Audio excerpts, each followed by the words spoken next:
How's practice been these last couple days? It's been good. Probably we doubled down on just the investment in general. The first meeting we had coming off of the last game, we talked about, Tuesday, Wednesday practice, focusing on that 100, 200 level stuff, the basics. That's what we call the basics. So just locking down on that stuff. And from the leadership standpoint, if any of that is lacking, making sure that we're holding each other accountable. And then, moving into Thursday, Friday, making sure the 300, 400 level stuff is focused in. And so, at the end of the day, there's nothing else to do besides just show up to work and put more in, invest more into the process. So you had a long layoff between games over those last 2 seasons. How does it feel to be back? Yeah, it feels great. I feel amazing. I feel better now than I felt before my injury. So I couldn't be more excited to be back, just to be playing again. I love playing in there and on Saturday. So couldn't be more thankful. I feel great, ready to go. Physically, mentally, spiritually. I'm happy to be here, happy to be playing football, and couldn't feel better in my body. We were talking to Fontel a couple weeks ago, and I think he said you took the spring to get your confidence back. Maybe you were a little timid out there initially. Yeah. Did you feel like that? Yeah, no, for sure. I definitely felt like that. In the spring, I was still in a blue jersey, which is, non-contact, just trying to figure out really everything again. When you have an injury like that, you're really building from the ground back, so the ground up. And so, learning how to cut off of that leg, learning how to run full speed and just break it down and run the other way. That's not something that you just learn how to do overnight after having an injury like that. It takes, understanding your body and the process to get back. So, yeah, the spring was really good for me. And then the summer, now the NCAA allows you to do so much more in the summer as far as, running routes and doing stuff like with the quarterbacks and 7-on-7. So both the spring and the summer helped me, going into camp, I felt better than I've ever felt in my life. So, I'm very confident now. Do you remember how the injury happened? It was in the spring a couple years ago. It was in the spring, 2 springs ago. It was actually a non-contact injury. It was just an RVA, and I just cut, and just a weird movement, I guess, and my body was, already sore and just struggling a little bit from spring ball, and that's how it happened. That was an ACL? Yes, sir. What is that like, having to sit and watch? I mean, your first year here, you very much were like, I want to play. Yeah. I don't want to redshirt this year. Sir. What was it like to have to sit out a year and watch? Yeah, most definitely. I think, you learn a lot. You learn a lot from the perspective of the game being played. I got to watch some great receivers. That's for sure. We understand. I got some dudes that are in the league that are doing a really good job, and I got to learn from them from the game aspect, and then also from a leadership aspect and off the field.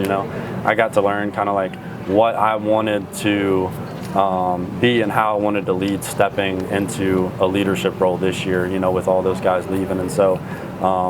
It took a lot of patience and a lot of just being able to be at peace with where I was and take my time, building my body back, but also building the type of man that I wanted to be, the type of leader I wanted to be on the team coming back, this year. You didn't really get an off day last week because you go from prepping for South Carolina, fly back, and then it's go right into prep for Vandy. How much did Monday's off day help? A lot. We talked about that, as soon as the game was over.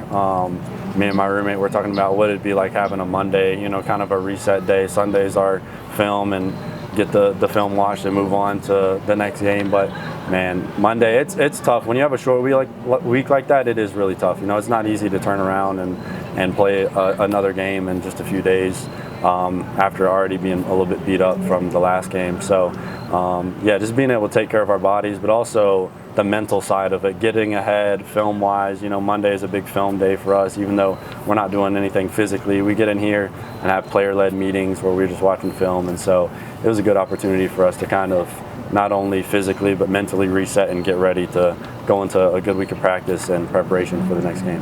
How eager are you to get a punt return opportunity where you have a little bit of space? Yeah. It seems like it's been few and far between this year. Man, very eager. I in the first game, didn't really get an opportunity with any space. And then the last game, I don't know that I've ever seen a game where there's 0 punts in a game. And so I was so excited. Every third down, I grabbed my helmet. I'm ready to go. Like, I'm waiting to get on the field. And I had already told myself, you know, I knew that I was going to have an opportunity with that punter. And so I had already told myself, first opportunity I'm returning it, like, no matter what, unless it's just a shank. And so that's, you know, my mindset still kind of going into this week is like, I get an opportunity, like, it's my time to go be dangerous and make a play and, you know, have a spark for the team. And so, man, I'm eager for sure. You know, I'm excited. That's what I do. That's what I love to do. And so, you know, hopefully that opportunity will come this week. How much does the wide receiving core, you know, knowing what the offensive line is dealing with injuries, how much you guys, you know, think about what you guys need to do to help out with that? Yeah, you know, I think week to week we talk about, and Coach Mines talks to us about, like, winning games. A lot of that comes down to us, to our room, the receiver room. Whether we're making plays, we're not making plays, like, that's how our offense goes. And I think you see that on the game, or in the game in the past 2 games. That's usually how it's going, even though we've run the ball pretty well. And so, you know, for us, at the end of the day, it comes down to we need to control, we can control, and that's when the ball gets thrown to us, we go make a play. Like, that's what we do. We go make plays, and so we take pride, and when the ball's in there, it's ours. You know, everyone in that room, everyone that touches the field, and so yeah, that's kind of our mindset is we're going to control, we control, and that's that when the ball gets thrown to us, we go make the play. And so we're excited to do that whenever the ball comes our way. Blocking as well, I assume, right? Yes, sir. Yeah, no, most definitely. You know, Coach Monty's offense is a little bit different. We have a lot of RPOs, and so it's a little bit less blocking than, you know, some offenses, because we always have, like, a lot of times we have a pass option, even if it's a run play, which, you know, I think everyone knows that's kind of the offense that he runs. But yeah, I mean, at the end of the day, we also, every game, every practice, we talk about going into the game, setting the tone on the perimeter, blocking wise, that sets the tone for the rest of the game. And so we know that at the end of the day, we're going to have to block on the perimeter for us to be great. And so that's something we take pride in. We practice. We talk about the mentality of that going into the game.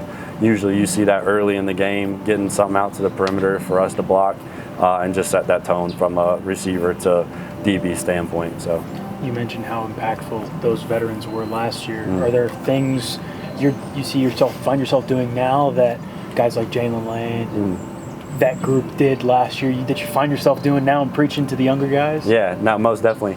I think, again, you know, there's kind of the two sides to it, where you have the on the field stuff and then off the field. On the field, man, I've taken so many things that I learned from those guys and applied it to my game. You know, Steve was one of my best friends.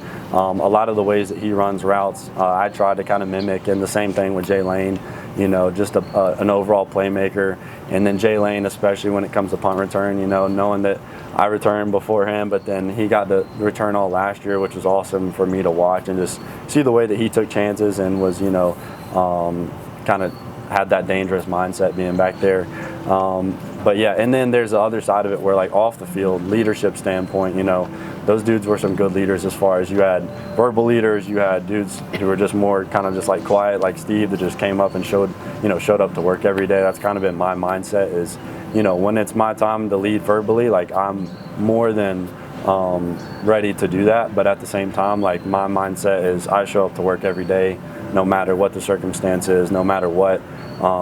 And I come ready to practice, ready to work, do whatever is asked of me, you know, on the field, off the field, from the coaches, so that we can ultimately win. That's good. Next up. Awesome. Thank you.